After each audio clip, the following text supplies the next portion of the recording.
myself in it with like being involved in like the state and area chapter within FFA, which is only like the start of agriculture.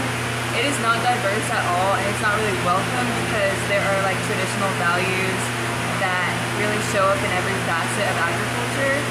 But I think it does need to be increasingly diverse because it is a very important form of commerce that needs to spread and keep going for many years to come. So I think it can't really keep growing unless it does get more diverse, and it's not right now.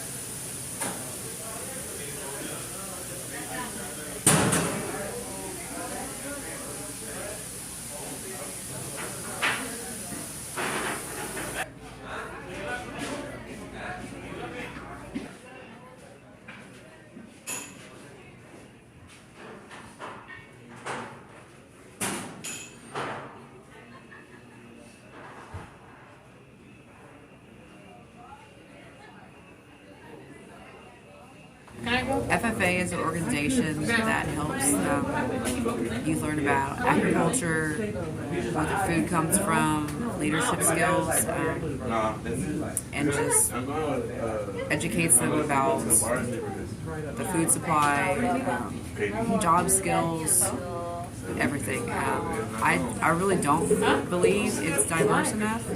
Our chapter is very diverse, but that's not always the case in every school.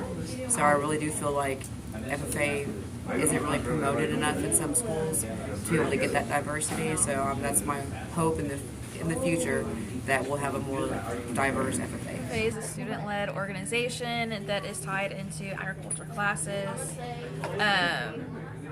Typically, the students do a lot of things, and the adult advisors, the teachers, will help with guiding. As far as if it's diverse enough, here at Lamar, I would say yes. FFA is very diverse here at Lamar. Other schools, it's not very diverse. From my experience in agriculture, whenever I was in high school, it was not a very diverse community as far as even gender and race goes.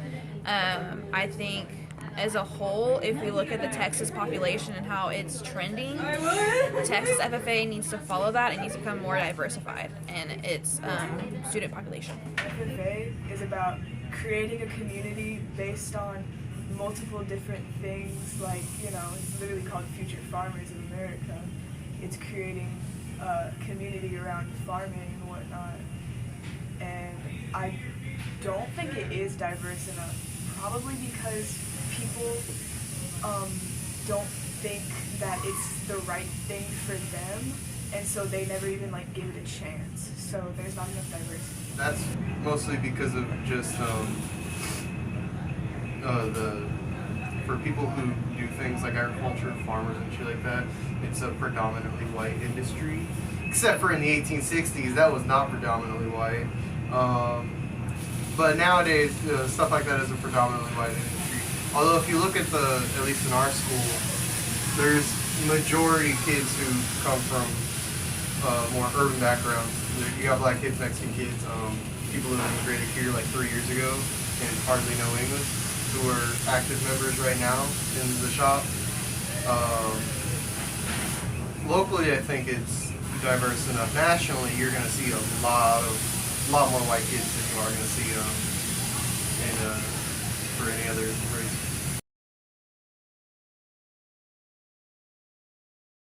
Sure, I think that you have to look at a lot of different things. First of all, I think everybody should have an opportunity to be in agriculture. So when we talk about minorities in agriculture, I got to go back in the days of slavery.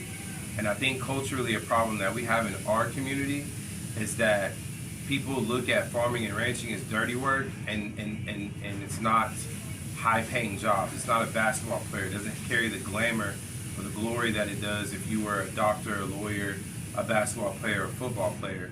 But in reality, speaking from a perspective of the person who is involved with it highly, not just at the job but outside of school, I take pride in looking at my cattle that I have on my family's ranch and seeing how they prosper and how they grow.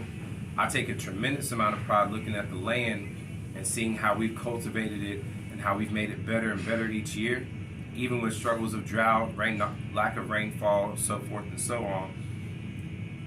And I look at my kids and I hope that they join this enterprise too and keep the family legacy going, because we need blacks in agriculture, we need Latinos in agriculture, we need whites in agriculture, and we all need to work together because our whole sole purpose is to feed the world and keep the world going and keep them healthy. And I think if we could all put our minds together, sit down and cultivate that process, I think that agriculture wouldn't be having conversations about what do I think about minorities in agriculture, but we would have successful conversations talking about with the groups all together, this is what we could achieve and this is what we could accomplish. As you can see, FFA has always been a non-diverse organization that has been present for centuries. This has resulted in a need for a more ethnically and culturally diverse group of participants. Here at Lamar, our FFA chapter and our FFA members are a whole big melting pot of family. We all come from different backgrounds and different places. This has been a family that I've grown up with and that I've found my home with. I really love these guys.